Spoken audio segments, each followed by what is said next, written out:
Create a solution. Solutions are used to transport apps and components from one environment to another. A solution can contain one or more apps, as well as other components such as sitemaps, tables, processes, web resources, choices, flows, and much more. Solutions are the mechanism for implementing application lifecycle. Let's learn more by watching the following video.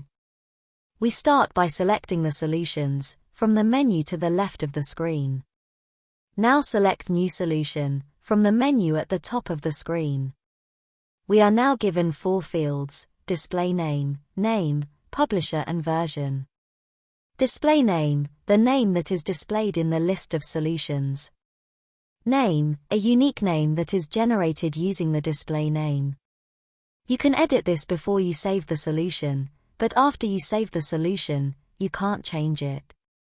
Publisher, you can select the default publisher or create a new publisher. Version, the version of your solution. Once you have entered the above, press the Create button. If you like this video, please like and subscribe.